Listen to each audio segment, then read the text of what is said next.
お疲れ様です。お疲れ様です。いきなりだけど、謀略って聞くと何を思い浮かべる？騙す、はめる、陰湿な策略、みたいなイメージ。戦前の帝国陸軍では、この謀略を司る通称謀略家なる部署まで存在したんだが、帝国陸軍で使用されていた謀略という単語は、一般的に想起される意味合いとは少しニュアンスが異なっていた。どう異なったの？有形力である武力行使の対義語と言ったらわかりやすいかもしれないが、謀略というのは兵力を動かすことなく軍の目的を達成する手段という意味で使用された言葉であり、工作活動という表現の方が実態に近いのではないかという指摘もある。一般の謀略イメージとニュアンスが異なるかは人それぞれかもしれないね。そして、帝国陸軍では、この謀略の第一人者として頭角を現した軍人がいた。その軍人の名前は、岩黒秀夫、情報や宣伝等の秘密戦を訓練した陸軍中野学校を創設した人物であり、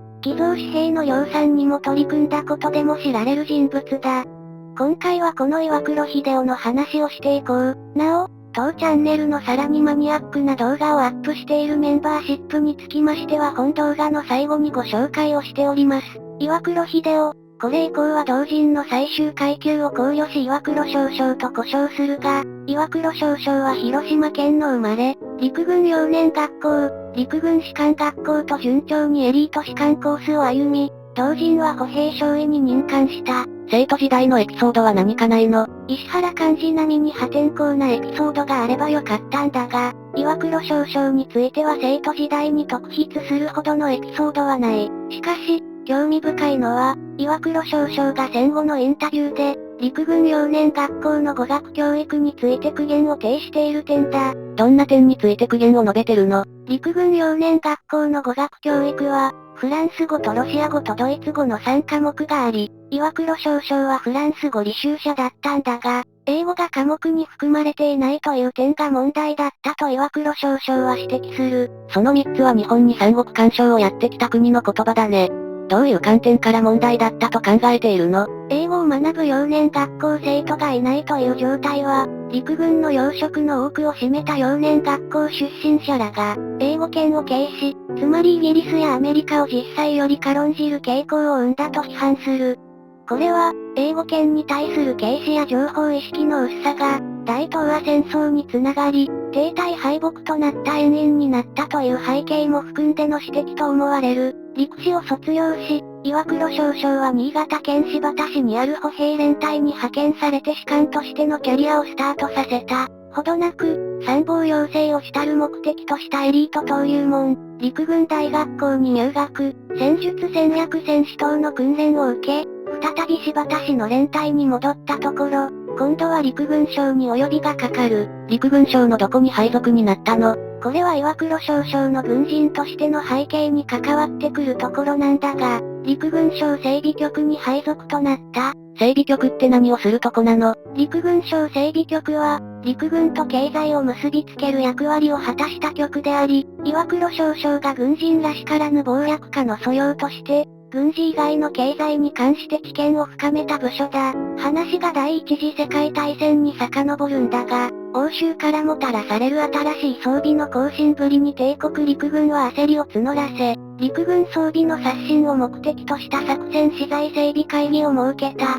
この時の作戦資材っていうのは兵器、被服、領末など作戦遂行に必要な全ての物品を指す。国家総動員、すなわち国家の物資、労働力、文化など全ての力を戦争に注ぎ込む体制を構築するため、この作戦資材整備会議は陸軍省整備局に格上げとなり、国家総動員体制の準備を遂行することになった。岩黒さんはそこで何をやったの？岩黒少将は整備局員として、銃砲からろうそくに至るまで合計5万種の作戦資材の品目を整理し、それらの品目をどの程度の数量でどの部隊に供給するのか、実際に調達できるのか、調達できないものは製造するのか、それらに要する予算はいくらなのかを試算するという作業に従事した。この作業により、岩黒少将は産業に関する知見を深め、これが後々、軍人らしからぬ謀略家の一面を発揮する素地になっていったと思われる。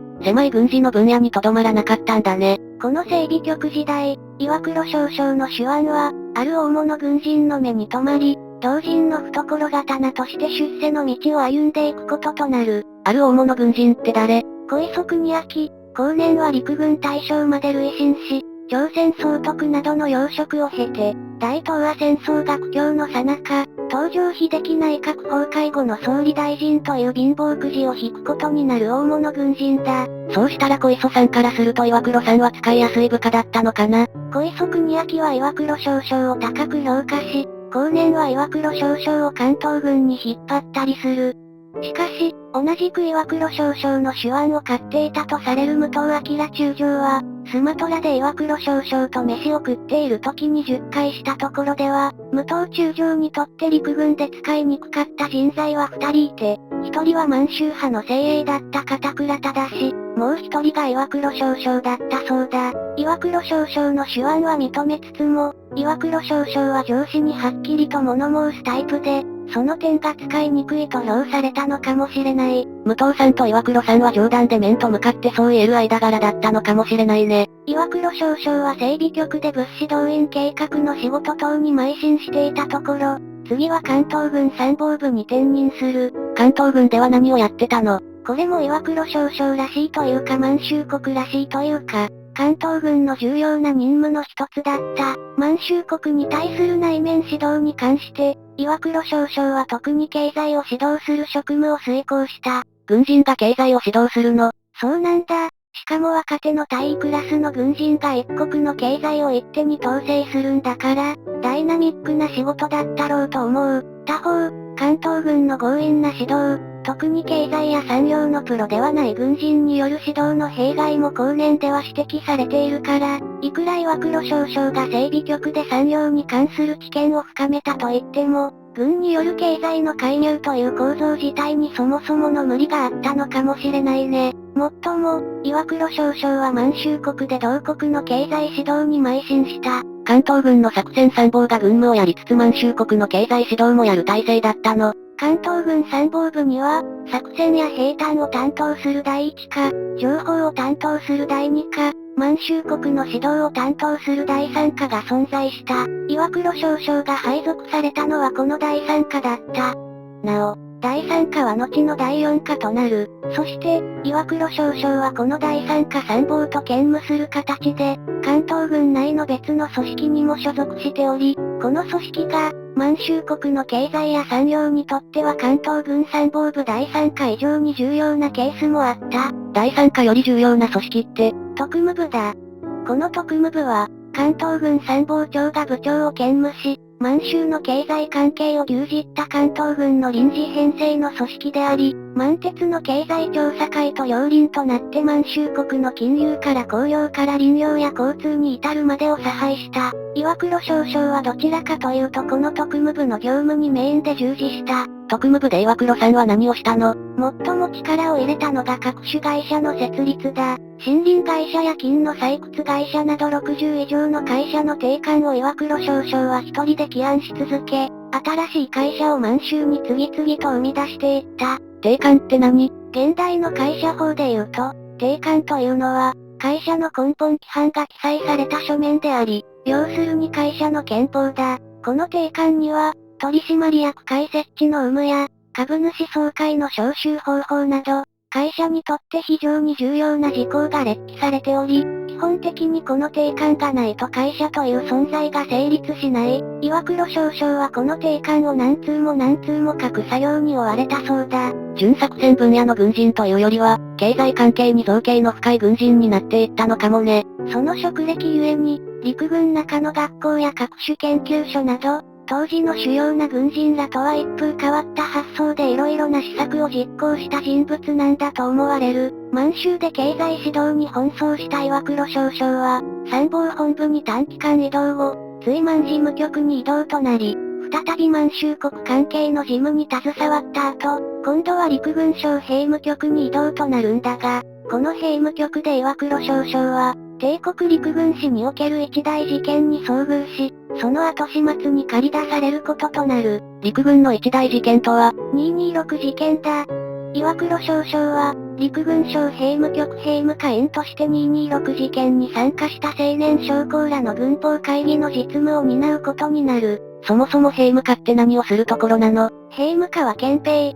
軍紀保護、軍法会議など風紀関係を担う部署だ。この兵務課にて岩黒少将は軍法会議の構成を決定し、226事件の青年将校らに対する裁きが決められる実務を担った。青年将校らに弁護人はついたの？軍法会議は色々と特殊でね、犯罪事実によっては弁護人なしという場合もある。しかも、特に226事件の軍法会議は、緊急直令で設置された東京陸軍軍法会議という従前の軍法会議体とは異なる裁判体で裁かれ、弁護人はなし、不服申し立てもなし、非公開という、後年に暗黒裁判と一部から批判される審理で死刑判決等が言い渡された。国内の物資動員研究から満州の経済指導から軍内の司法に至るまで忙しい人だな。兵務局兵務課で勤務したということは、岩黒さんは憲兵のボス的な存在になったのかな？兵務課はあくまで憲兵に関する事務を担当し、憲兵として捜査を担う憲兵司令部は陸軍大臣に直結していたので、岩黒少将のところに憲兵情報は集まってくるんだが、直接に憲兵を指揮する立場ではなかったそうだ。もっとも、憲兵将校の回想によれば、重大事案なんかでは兵務局が憲兵隊の捜査に介入する事例もあったそうだが、そしたら岩黒さんは憲兵関係で何をしてたの？憲兵隊とは別組織だが同じ治安維持機関として内務省の管轄する警察が国内には存在するから、こことのバッティングを調整する業務にも従事していた。内務省の警察と陸軍の憲兵がどうバッティングするの？例えばだが、軍人ではない一般人が一般刑法犯の疑いをかけられた場合、これは問題なく内務省の警察の管轄となる。他方、軍人が軍事犯、例えば陸軍刑法の公明罪とか軍紀保護法に抵触する行為に及べば、これは憲兵の担当となる。問題は、一般人が軍紀保護法なりの軍事犯に及んだり、あるいは軍人が一般刑法犯に及ぶという、内務省と警察の担当分野が被るケースで、兵務課の岩黒少将は内務省警保局の内務官僚と色々調整を行ったとのことだ。また、岩黒少将はその経験上、憲兵等の捜査機関が上げてくる情報は、捜査官の主観が相当に反映された情報であり、基本的に信用性は高くないという認識があり、憲兵の情報取得と報告方法について注文を憲兵に出すケースもあった。どんな風に憲兵に注文するの？石原幹事なんかは憲兵によくよくマークされていたらしく、永田鉄山を惨殺した相沢三郎中佐の墓に石原幹事が墓参したとか、実際のところ真偽不明な情報が大量に兵務局に報告されていたので、岩黒少将は憲兵隊に対し、石原幹事に対する調査をより慎重に行い、情報をしっかり精査してから兵務課に上げてこいと指示したところ、憲兵隊から兵務課に上がってくる情報が3分の1になったそうだ。そうすると、岩黒さんは石原さんを評価していた方なのかな？東条英機と石原幹事を比較して回想するシーンでは、岩黒少将は東条英機に厳しい一方で、石原幹事の知性を高く評価している。両者とも個性があり気性も激しいタイプだったから、軍内でも意見が分かれるところなのだろうと思う。さらに、岩黒少将は陸軍省兵務局兵務課、ついで参謀本部謀略課、軍務局軍事課長と累進していく時代に、いよいよ謀略分野に足を踏み込んでいく。具体的にどんな謀略を？まずは傍聴対策だ。岩黒少将は後年に悪名高い軍紀保護法の厳罰化に取り組んで軍事機密の保護に執念を燃やすとともに、日本に所在する外国高官の電話盗聴、手紙の開封を指揮した。電話の盗聴とか手紙の開封って具体的にどうやるの？電話の盗聴は、通信を所管する逓信省の官僚に事情を話し、逓信省の協力の下で義手が陸軍に派遣されてセッティングを行い、外国高官にかかる電話や外国高官がかける電話は、岩黒少将もリアルタイムで傍聴できるシステムが整えられた。また、手紙の開封はさらに職人技で、当時の手紙だと、封漏という漏で手紙を封印されたものがあったんだが、手順としては、まずこの封漏を職人が剥がして封筒の中身を撮影し、中身を封筒に戻して、同じ型かつ同じ色の風浪をするという手順だった。もちろん、この手紙の開封についても、郵政を担当していた帝信省に協力を求め、外国交換に至る手紙は一旦岩黒少将ら陸軍の手元を経由するというルートになっていた。ろうそくのろうを使うなら簡単に再封印できるのではないの？これが簡単ではない。手紙の開封がバレないようにするには、もともと封印していた風浪と、全く同じ色の風浪を用いて再び封印する必要があるんだが、同じ赤色でも風浪の種類によって微妙に色合いが異なるため、慎重に同系統の色合いの風浪を選別して再封印した。しかも、開封する前には風浪の型をちゃんと取っておき、その型に忠実な風浪によって再封印するという配慮もしていたそうだ。憲兵隊による捜査、電話の盗聴、手紙の開封、軍機保護法等の改正による防潮強化に尽力した岩黒少将は、それまでの経験を踏まえ、情報、謀略の科学化と題する意見書を軍に提出し、帝国陸軍として合理的な手段と科学的な知見により情報や謀略を強化すべき旨の考えを披歴した。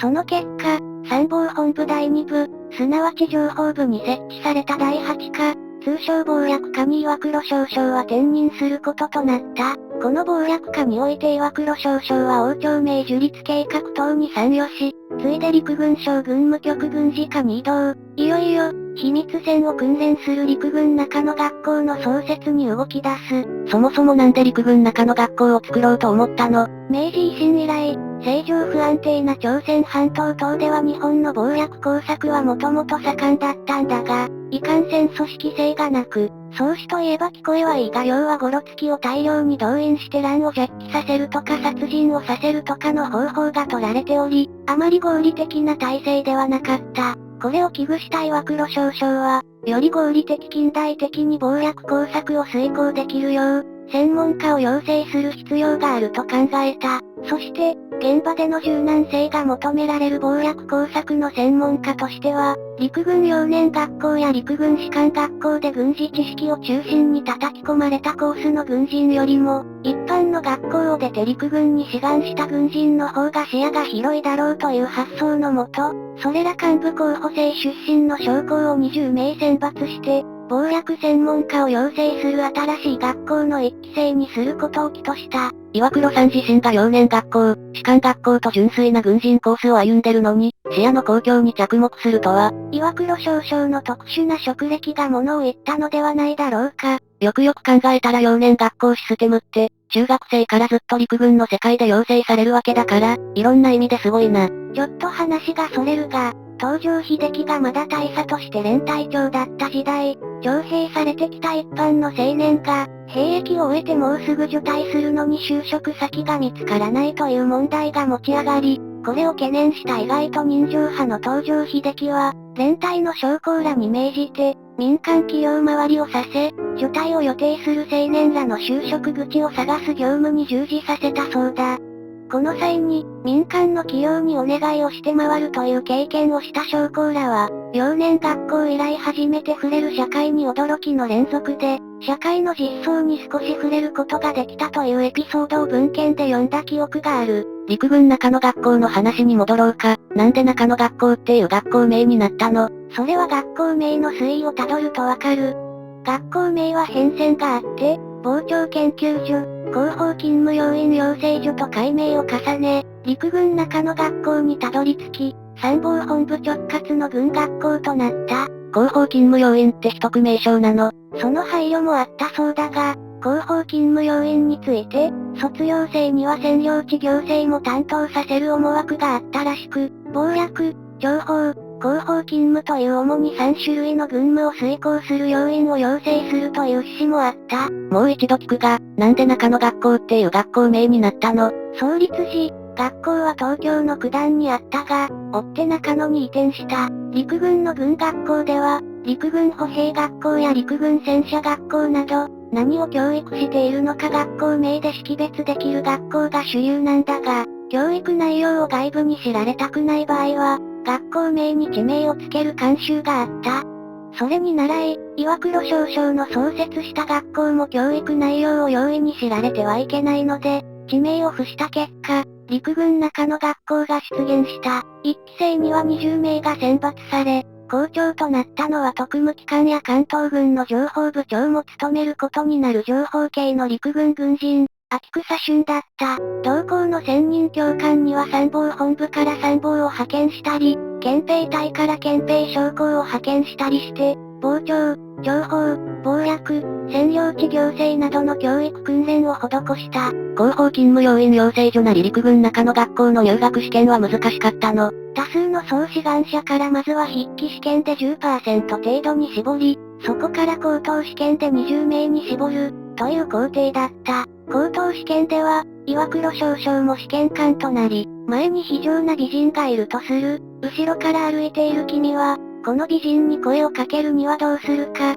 といった問題を出したそうだ。臨機応変さが求められそうな問題だね。岩黒さんはどんな回答を想定してたの？美人の前の方に歩いて行ってわざとハンカチを落とし、落ちたハンカチに気づいた美人が声をかけてくる、という回答なんかを想定していたらしい。1期目の卒業生らはみっちり教育訓練を受けて後、信派遣軍や南方軍などに派遣されていった。さらに、岩黒少将は陸軍中野学校だけでなく、特殊化学材料など秘密戦の研究を遂行する機関として、謀略資材研究所を創設し、そこで偽造紙幣の製造に汗を流すことになる。さて、岩黒秀夫の解説をしてきたが、大日本帝国陸軍の軍人を中心にした本チャンネルのメンバーシップのご紹介です。メンバーシップって何を得られるの？画面にあるバッジの使用、メンバー限定の動画が視聴できるなどの特典があります。動画はアップ主が一般公開を躊躇するマニアックなものを今後もアップしていく予定です。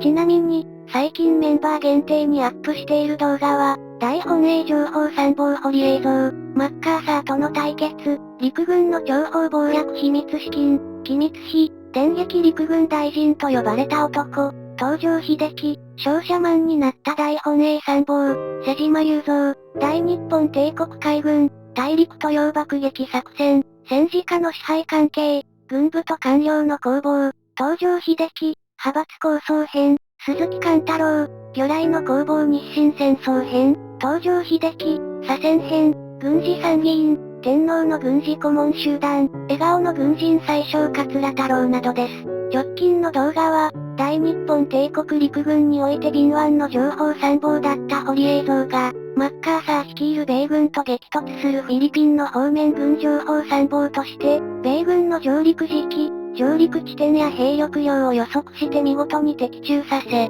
マッカーサーの考えを読む男という意味でマッカーサー参謀と恐れられたフィリピン防衛戦を中心に解説をしております。詳しくは画面下の概要欄にあるメンバーになるというボタンを押しますと詳しい紹介動画を見ることができます。ちなみにボタンを押してもすぐメンバーに申し込むことにはならず、紹介動画が流れるのみですのでご安心ください。また、概要欄の URL をクリックしても紹介動画を見ることができます。ここまで見てくれた人、ありがとう。秋田号を引き続きご愛顧ください。